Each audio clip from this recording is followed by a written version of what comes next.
With UEFA likely to relax financial fair play regulations this summer due to the COVID-19 pandemic, Arsenal owner Stan Kroenke is reported to have promised a substantial cash injection into the club. Having asked Arsenal players to take a 12.5% pay deferral, Silent Stan has seen his wealth increase by more than 300 million since the turn of the year, and he's also received a further mind-boggling 500 million loan to fund his new stadium in America.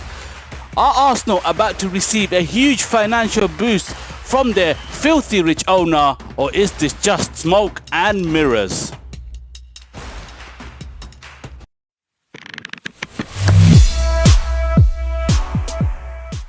Welcome back to Stay Good. I hope you're all safe and well and having a great day. This is the Red and Whiteboard show, and it's been quite an eventful week in the world of Arsenal and football. I'm going to be dealing with a few stories that have hit the headlines this week, but before we jump into it, I want to thank you all for gooning in and hit the subscribe button if you haven't done so already. We're on the road to 100 subscribers and we really need your help to get there.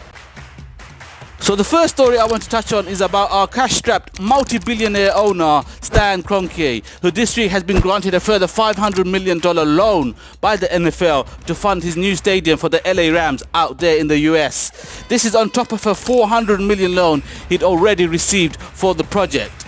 These are indeed astronomical sums, especially given the current situation we're in right now. The cost of the stadium is reported to have doubled from $2.5 billion to $5 billion due to this pandemic. But it shouldn't be much of a problem for Stan. Seemingly is the only guy whose wealth is rising during these times. According to the reports, his fortune has increased by over 300 million since the turn of the new year, and not to mention that of his wife, who is the heiress of Walmart. It's been reported her wealth has increased by almost 100 million. So the Kroenkes are certainly not short of a bob or two. Back in March, when the season was initially suspended, reports emerged that Kroenke was about to make a substantial cash injection into Arsenal to help ease the club through this difficult financial period. And couple this up with UEFA's announcement that they would relax certain FFP regulations this summer, it seemed like maybe for the first time in a decade, the Kroenkes were going to dip their hands into their deep pockets and help Arsenal through this crisis and also replenish our squad. Since then, all we've heard is the financial difficulties facing our club, whilst on the one hand Arsenal have resisted taking up the government's furlough scheme to pay its staff. They've actually asked the club's directors and players to furlough the non-playing staff by taking pay cuts and deferrals. Much was made of the 12.5% pay deferral the players were asked to take and the three that have yet to agree to the terms, with Mesut Ozil being the only named scapegoat. The fact that only Ozil's name got out lends me to believe there is an agenda against the player at the club, and the so-called snitch might be high up in the Arsenal hierarchy. In my opinion, Ozil is well within his rights to refuse a pay cut and also question where the money is going. He is after all an employee of the club, and regardless of how much his wages are and whether you agree with that or not, why should Ozil have to pay for the non-playing staff while the club's absent billionaire owner is busy in America building $5 billion stadiums and receiving loans of up to $1 billion and making a 300 million profit in the first quarter of this year? Isn't Kroenke supposed to be injecting a huge sum into the club to cover these expenses during this time? Then why ask the players to pay for it? What else is the money for? Arsenal are reported to be at the forefront of clubs desperate to complete the season, as not doing so could have a devastating effect on the club's finances. Is this cash injection for transfers? Now would be the time to do so, with UEFA set to relax FFP, an opportunity for KSE to shove £1 billion into the club to cover for losses and make some decent signings this year. Over the last couple of months, we've been linked with every player under the sun, but for me, this is all absolute rubbish. We're not signing anyone, nothing significant anyway. Raul Sanllehi has already said as much, and transfers are not a priority at the moment. Some fans might be optimistic that there will be investment given the FFP relaxation, but I see this in a completely different light. This could be detrimental to our club, simply because the Kroenkes will not invest, but many of the other clubs with sugar daddies will jump at the opportunity, and this could see us falling further behind and further down the table. Hopefully, Kroenke's NFL stadium costs spiral way out of control and it forces him into selling our club and we'll be finally rid of him. Am I being too harsh on Silent Stan? Let me know in the comments your views.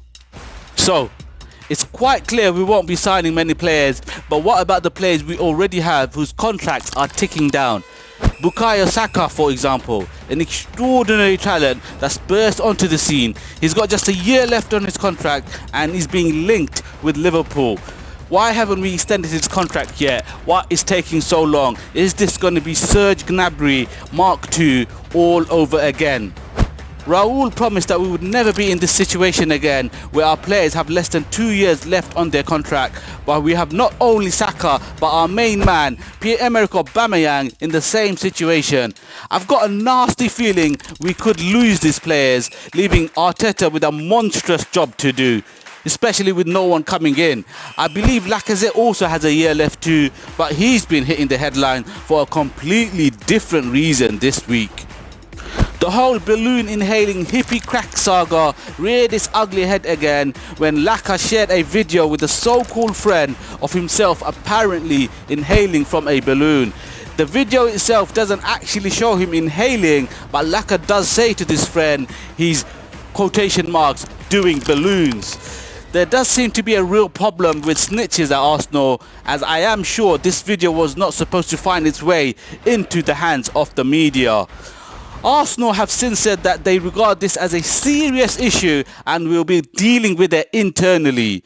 For me, firstly, Laca needs to re-evaluate his circle of friends and who his close friends are, because this was not supposed to get out. Secondly, this is quite irresponsible from him, given the fact it's only 18 months since the last incident, but it's far from the end of the world, and if you'll excuse the pun, this has been blown way out of proportion. It's clearly meant to be a joke amongst friends, and as far as I am aware, it's not illegal either. If Laca had posted a video of himself with a glass of wine instead of the balloon, people would not have even batted an eyelid. I'm struggling to see the difference. Let me know down below how you feel about this. Either way, I'm sure Laca will be slapped with a hefty fine by the club. They'll have plenty of opportunity to do that now, as club this week returned to group training from Tuesday. We saw some familiar faces arriving at London Colney this week, including our head coach Mikel Arteta. Who knows? Silent Stan might even make a guest appearance with a bag full of the NFL's money and hand it over to Mikel for new players. London Colney is of course next door to Watford's training ground, and they did not have a full training squad this week, as it emerged that 3 out of the 6 people that tested positive for COVID-19 in the Premier League's first round of testing belong to Watford, 2 of them being staff members and 1 of them being a player. These 3 will have to go into self-isolation now for 7 days and will be not allowed to participate at all in training. In addition to these, several other Watford players were missing from training, deciding it was unsafe, and including Troy Deeney. Deeney has insisted that he will not be returning to training even before these tests were carried out, as he feels it's unsafe and he does not want to put his family members in any danger. I feel Deeney is right to take this stance if that's how he feels. At the end of the day, health and well-being has to take priority, and no one should be forced into a situation that they feel is unsafe, and the fact that 3 Watford employees have tested positive justifies his position further. It's going to be interesting to see how this might affect the Project Restart going forward, especially if more and more positive tests come back. I don't really want to get deeper into the Project Restart today.